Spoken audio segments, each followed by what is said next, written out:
This is the Five Stars podcast. Let me talk to you. Hi.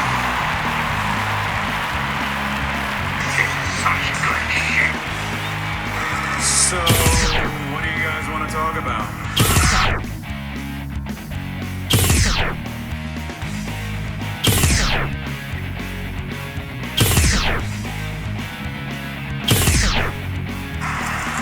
Tell me when I'm telling lies.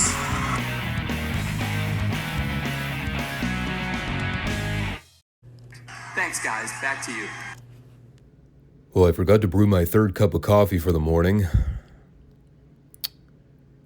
How will I ever make it through this recording? I mean, it's probably going to be a 40-minute show anyway.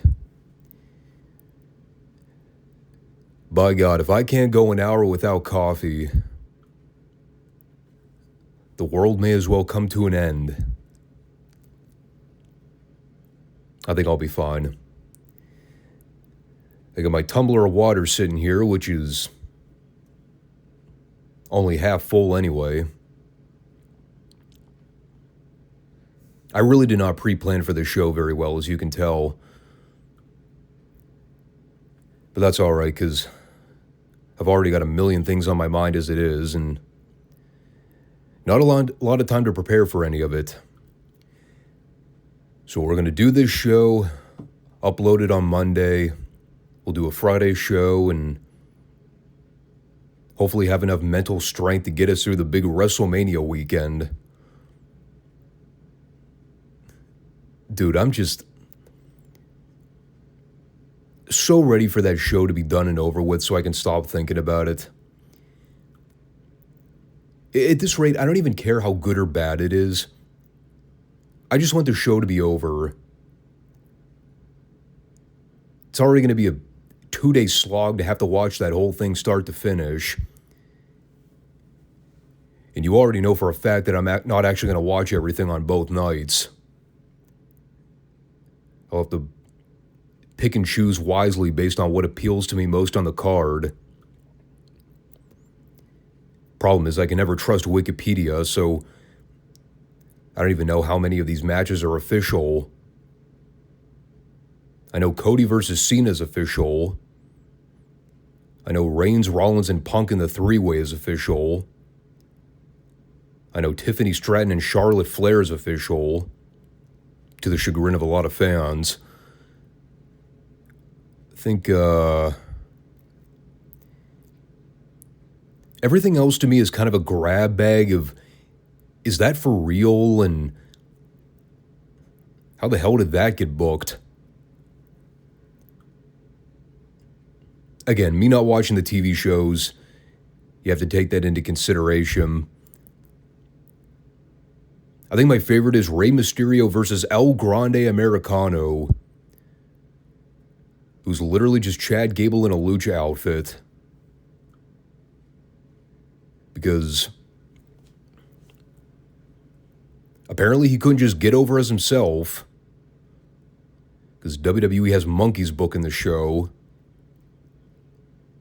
So they have to repackage him with a different gimmick like they did when he was Shorty G. Because that worked out splendidly, right? I don't know, dude. I've been very openly critical on these PLE reviews about what I think of modern WWE's product right now. I know people were super stoked back in early March after the Cena heel turn and all the potential that could come out of that. I pretty much knew ahead of time that nothing good was going to come out of it. And I was very skeptical about the way they were building up the Mania card once they got through with the Rumble in January. I was just not a fan of the way things were shaping up. Between Jey Uso winning, the tease of that three-way with Punk, Rollins, and Reigns, which I never wanted to see in the first place, Drew McIntyre and Damian Priest. I mean, that just sounded so bland on paper, and sure enough, it looks like they're actually going to go through with that match. I just, don't really have a vested interest in anything on this card outside the potential of what could happen in the Cody Cena match. I'm honestly not even really looking that forward to the match itself. For me, it's all about the aftermath. I mean, to me, there's only one option there. Cena has to win the title. Elsewise, the whole heel turn is completely invalidated. I'm pretty confident he's going to win, but again, putting stock in WWE making good decisions isn't always the best thing. It's easy enough for me to sit here and say I could have done better if I had the book. But that's exactly what I'm saying. If this is the best WWE could come up with for a WrestleMania card, they need to fire that entire creative team and start from scratch. But we'll talk about WrestleMania affairs next weekend. I'm still not sure how I'm going to go about sitting down to record both nights. I think what it's going to come down to is me having to scrap the Friday show and just do a delayed Monday show sometime on Tuesday. I can easily record night 1 on Sunday, but night 2 is going to be tough. If I review it Monday and edit everything then, I'm still going to be way too exhausted to try to record, edit, and upload everything on Monday night. So it'll probably end up going up Tuesday night, and I'm going to be so busy with Easter stuff that weekend. I mean, there's no way I'm going to have time to sit down and watch any of the classic shows in preparation for the Friday show. So I think next week, you could pretty much expect a WrestleMania 41 review, and that's about it until the following week. Between time, energy, and effort, none of those 3 things are going to come together next weekend. Even if I tried to motivate myself to watch all that wrestling in 2 days, there's no way. I don't have the mental capacity. I'm too old and too cranky. I'm already cranky enough having to watch Retro Raw a lot of the time. And that's literally an hour of my life on Friday or Saturday nights. Which is probably a good segue into the topic of today's show.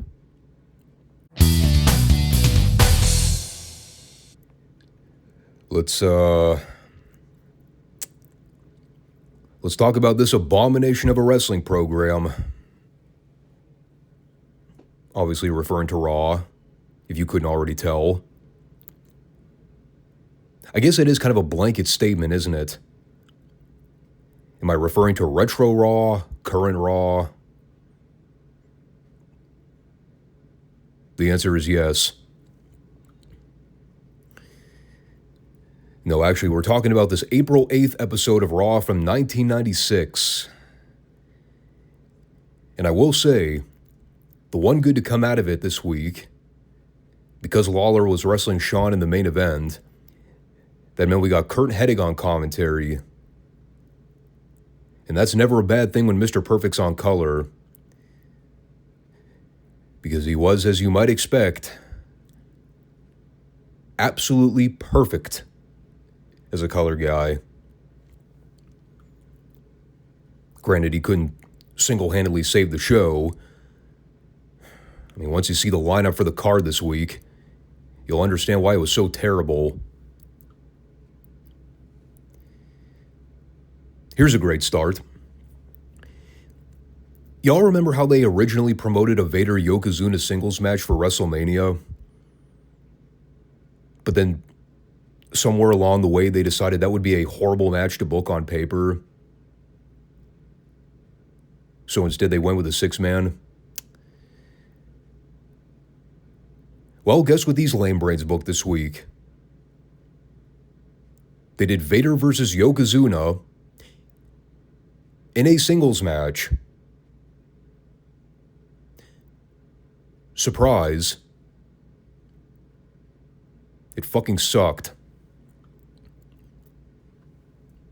And the worst part is it only went 3 minutes. and it was still absolutely lousy.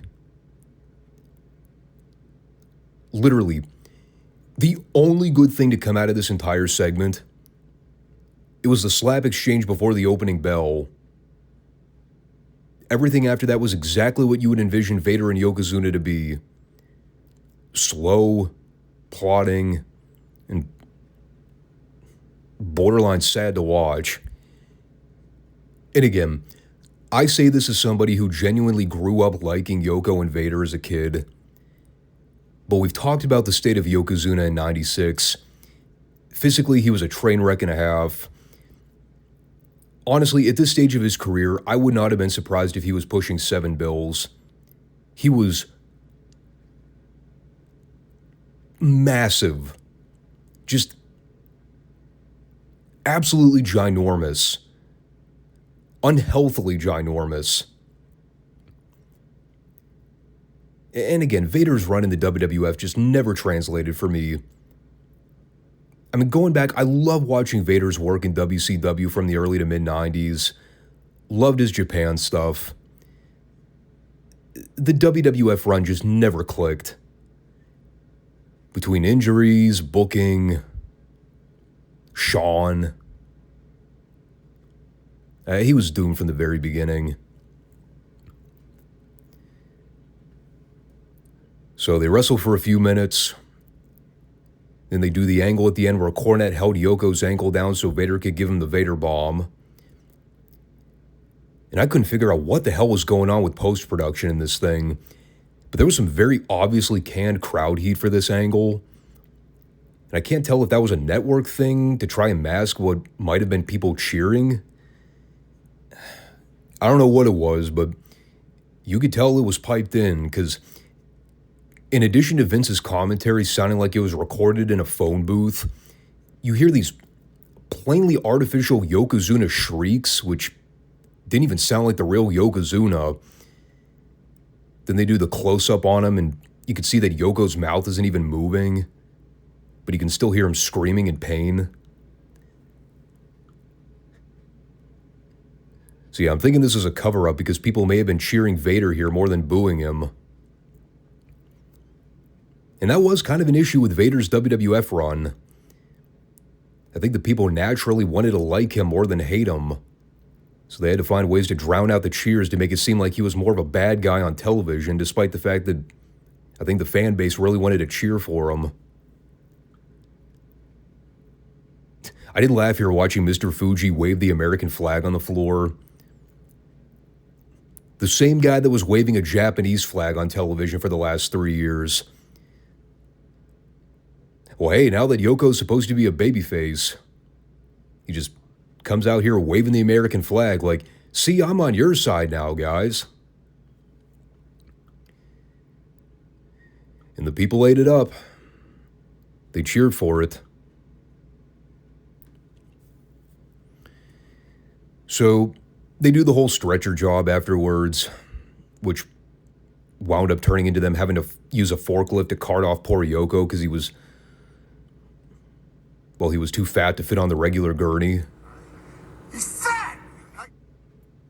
Yes, we know, Scotty. He was very rotund. And, circle back to the Yoko Vader thing later on, because there was more to it. For now, we get to talk about a truly awful segment. And yes, more awful than that opening match we just discussed. Here comes the Ultimate Warrior. And moreover, even worse, here comes the Ultimate Warrior for an interview segment. And if you have even the slightest inkling of any time the Warrior was given a live mic to cut promos from the late 80s and the early 90s, you were basically dealing with one of two scenarios. You were either fixated on trying to ascertain what the fuck he was ever talking about, or you were so distracted by the fact that he was so physically blown up talking, you often wondered how he even got through his promos without falling over. Sure enough, Nothing changed by the late 90s. Still had no clue what the hell he was talking about for more than half this promo. Of course, Vince's very first question he poses to the Warrior is, "Where have you been for the last 3 years?"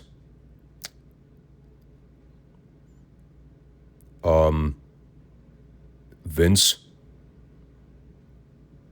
don't you remember? You kind of fired him. Fired, unceremoniously released. The point is, there was a lot of heated controversy over it. You guys didn't exactly part ways on good terms. Honestly, I think Curt Hennig actually summed it up perfectly here when he asked, "Look at this guy. What do people see in him?"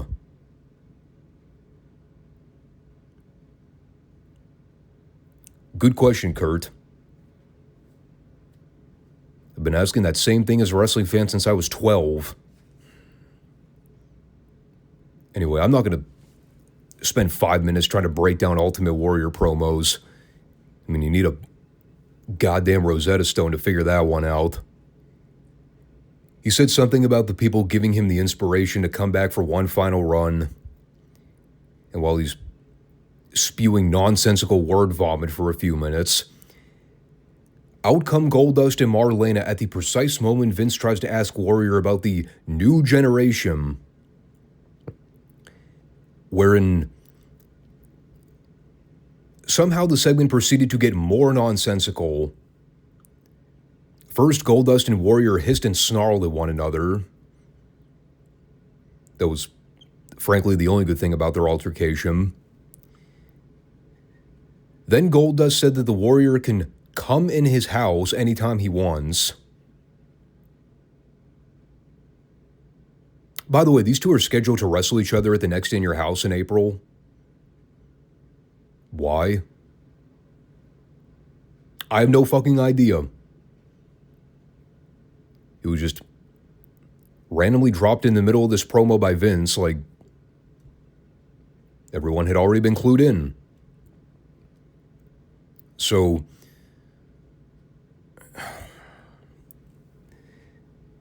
God, I can't believe I actually wrote this, much less me trying to regurgitate it verbally. He basically talked about wanting to jump on Warrior's back so he could fly him to paradise. Because, you know, Warrior is a superhero type character. So Goldust got hard at the idea of a big, strong, manly hero coming to save him. Or he wanted to dry hump him. Oh, this shit sucks. It's so bad. Oh, but then things really got spicy. And, well,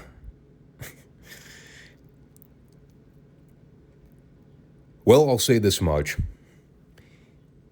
If you know anything about Jim Hellwig's history with homosexuals, explicitly his comments toward the gay community, let's just say he was very direct about what he thought about the LGBT community. Not really the comments I would personally make. Perhaps not in good taste, but hey, it's a free country. So it makes the situation a hell of a lot more awkward when you realize that the very first program they had booked for the Ultimate Warrior for his return here in '96 is him feuding with the flaming homoerotic weirdo, kayfabe. And he let Goldust know what he thought of him. First, he called him a freak,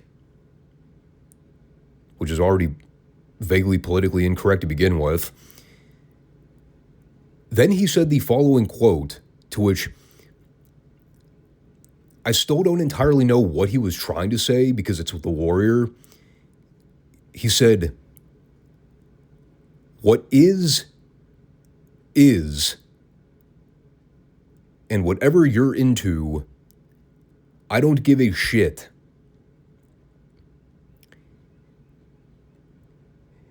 And then he told Goldust that he can be a part of his new feature-length film. A film that sees the Warrior kicking his ass. And then from there he decked Goldust with a clothesline and sent him fleeing to the back.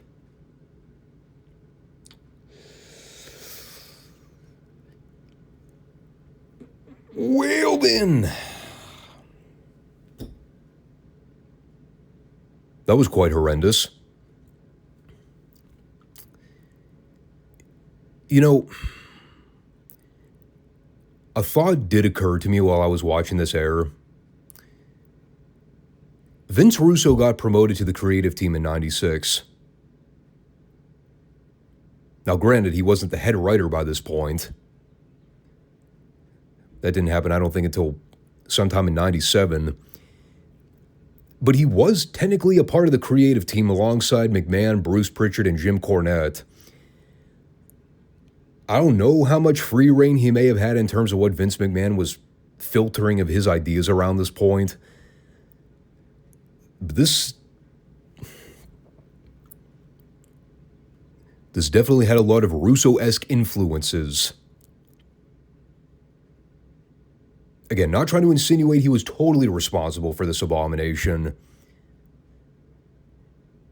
But if I had a hunch, out of the 4 core guys that were part of the team around this point, it's surely not something I would expect a McMahon, Pritchard, or Corny to come up with.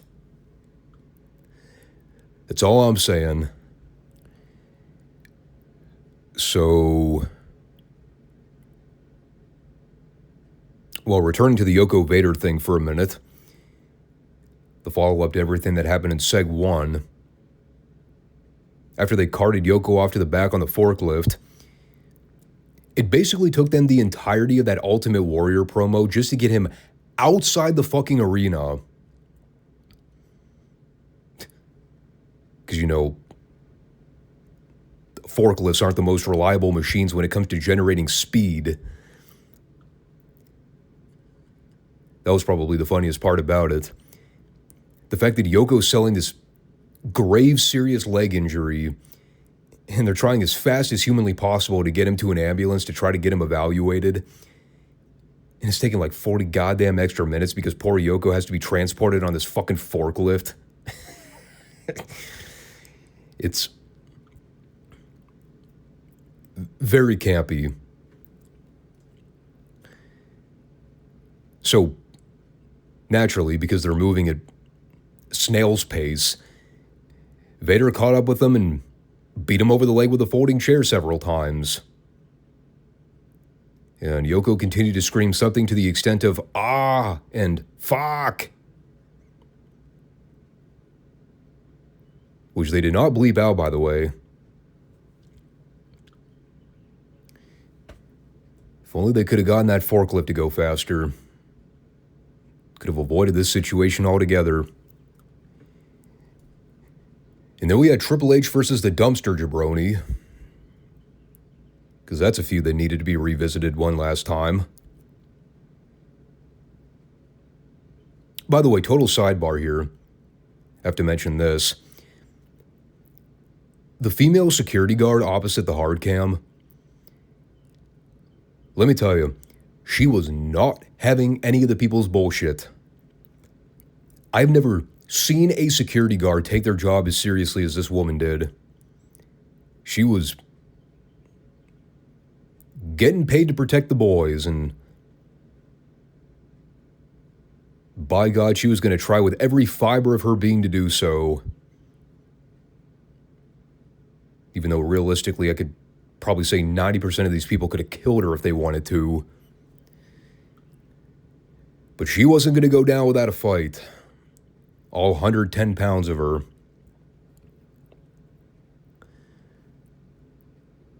So they had a match. It was a match. Hunter was in it, so the heat spot was boring as piss. But Duke made a short comeback. Hunter bumped and sold big for him until Duke tried to hit the trash compactor finish. Then Hunter just cut him off flat with a pedigree and pinned him. So thanks for coming, Duke. I mean, they obviously set up the feud with Hunter and Mark Merrow the other week. Merrow had a short little cameo here in a split screen where he told Hunter that next week is when the real fun begins. Sounded like he'd done a good 3 or 4 takes before they settled on the final cut.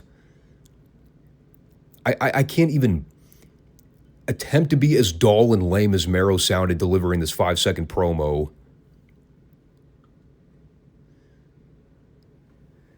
But that was that segment. And that brought us to the Arm Wrestling Challenge with Davey Boy and Ahmed Johnson. Yes, they actually booked this on television. It is of grave importance that we establish who the strongest man in the World Wrestling Federation is. Even though Mark Henry was technically under contract as of this point. But it's not Mark who they're trying to test as the strongest man in the company. It's Davey Boy or Ahmed.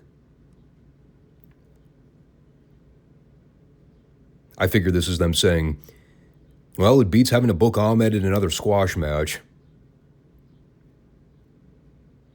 And you know what? Can't say I disagree. This was Vince's wet dream come to life, man.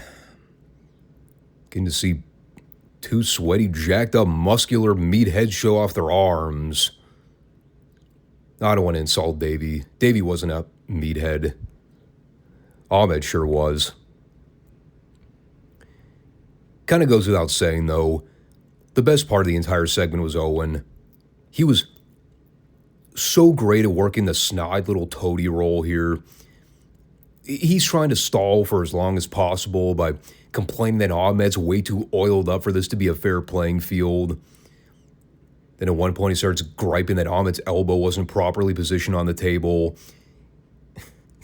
Like every time they're about to start the challenge, Owen has to butt in with something. God, he was so fucking amazing here. So much better than Brett. I don't care what people say.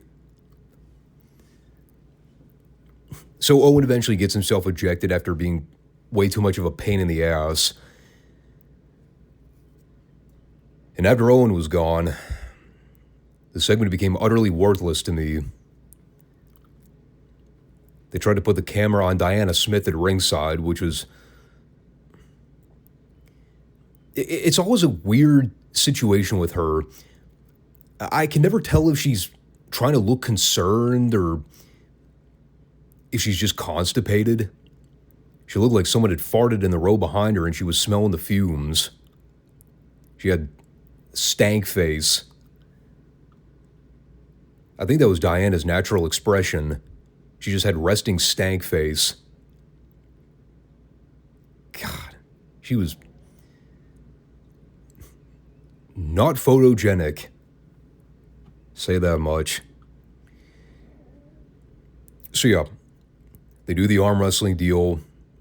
Ahmed unsurprisingly wins. And then Davey grabs a chair afterwards and decks Ahmed in the back with it. And because Ahmed sucked at everything, he didn't sell the back. He just kind of fell to the ground like someone had chopped his feet out from under him. He dropped like a wet sandbag. And after that, Davey went to set up the table in the corner to allegedly shoot off Ahmed so he would go flying through the table and break it. But then the table no-sold Ahmed and refused to break. Not once, but twice. Of course, Ahmed had so much fucking baby oil on, it looked like someone tried to douse the table with lighter fluid after he took the 2 bumps into it. Just absolutely soaked. So when realizing that Bulldog was never going to get this fucking table to break no matter how hard he tried, eventually he just stacked it on top of Ahmed and ghetto stomped it. So Yeah, another tack in the win column for breakaway tables. Must have been one of them oak tables. Or perhaps hickory. Or maybe the table was just racist and decided it wasn't going to sell for Ahmed. Who knows? What I do know is that the main event helped to save this show from being one of the all-time worst episodes of Raw. Or at least one of the worst episodes we've covered in a long time. And no, that wasn't because of Kevin Nash on commentary. The TV main event. Jerry Lawler versus Shawn Michaels. I still retain every previous comment I've ever made about Shawn. He was the biggest pain in the ass to deal with professionally around this time. A pimple on the rectal cavity of the WWF. But the guy was an excellent in-ring talent. It also kind of helps that he was working with the King. It was probably the easiest match Shawn ever had to work in his life. Barely had to lift a finger here, and Lawler was bumping his ass off and doing everything to get him over. I mean, it was a total Jerry Lawler heel match. Everything you'd expect to see out of mid to late 70s heel Lawler in Memphis. Complaining to Hebner about hair pulling and tight grabbing. Jaw-jacking with the crowd to try to get a bunch of heat on himself. Generally, I don't think the WWF crowd reacted the way Lawler would have liked. It's not even like they were booing Lawler like traditional fans would boo a heel. Most of them were just kind of sitting there quietly for a lot of it. Again, different market, different culture of fans. They didn't really get Southern-style wrestling the same way. But Shawn did fine working with them and getting the people into it by the end. The ending in particular was actually pretty great. After Shawn does all his signature comeback offense, flying elbow attack, kip up, body slam, flying elbow from the top, he looks over at Diesel at the commentary table and challenges to come to the ring to fight. Meanwhile, you see Lawler reach into his singlet and pretend that he's about to pull out a gimmick. And he's sneaking up on Shawn like a cartoon villain. Shawn just turns around and super kicks Lawler in the face. And Lawler does the tree stump kill over bump as Shawn gets the pin. You kind of have to see it to truly appreciate it. It's the kind of thing that only Lawler could get away with doing. And then you get the afterbirth where Diesel eventually goes to the ring to confront Shawn. They have a very awkward exchange for a minute where they basically threw a bunch of crappy worked punches and then it just sort of devolved into an eye gouging contest. But Kurt ran a distraction on Shawn so Diesel could hit him with a big boot. And then Kurt tossed Diesel the WWF title so he could hit Shawn with it and then stand over him to close out the show. The heat angle wasn't poorly executed. The visual of Diesel and Shawn was always ridiculous to me when they were feuding. Last year was a little bit of a different circumstance because Shawn was the heel. So you could kind of buy the idea that Diesel would have no problem tossing Shawn around like a rag doll. Now that dichotomy is flipped with Shawn being the protagonist in the feud. So I don't know, him challenging Diesel to a fight and then getting the better of him momentarily. It's absurd. Yeah, I know they're buds. Diesel's not going to have a problem selling for Shawn. I just always thought visually the whole thing looked preposterous. But this is the big feud they're setting up for In Your House in a few weeks. Whatever the tagline is. Good friends, better enemies. Because even in storyline, we have to acknowledge that Nash and Michaels were good buddies behind the scenes. Never mind that K-fob nonsense.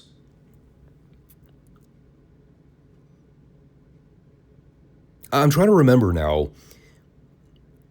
Wasn't this the In Your House pay-per-view where they had the blackout midway through the show and had to air a bunch of matches on tape delay afterwards? Or am I thinking one of the summer pay-per-views? Maybe it was the one after this. I know there's an In Your House coming up where they had that really bad thunderstorm and lost power in the building mid-pay-per-view. Then they had to re-air several matches on tape delay after a WWF Superstar show. I think that was the one with Shawn and Davey Boy, though, not Shawn and Diesel. I'm sure a lot of people were begging for power outages during WWF shows around this time. Consider that a gift from God himself, sparing the people from having to watch these god-awful pay-per-views. Yeah, this is a bad show, people. Merely saved by Shawn and Lawler in the main event. Elsewise, it was a very bad pro wrestling show. That Ultimate Warrior Goldust segment may be one of the worst things I've covered on a Raw taping in a very long time. And that was on the same show as Ahmed Johnson failing to take 2 consecutive table bumps. At least that was funny, though. Warrior and Goldust was uncomfortably bad. It wasn't boring, though. That's a vast improvement over the last several weeks of shows we've talked about. But we're now officially in week 2 of the Click era, during Shawn's reign of terror. So far, it might not seem so bad. Oh, just wait until the fans start turning on Shawn. That's when shit really gets good. Any case, that's all I got for this one.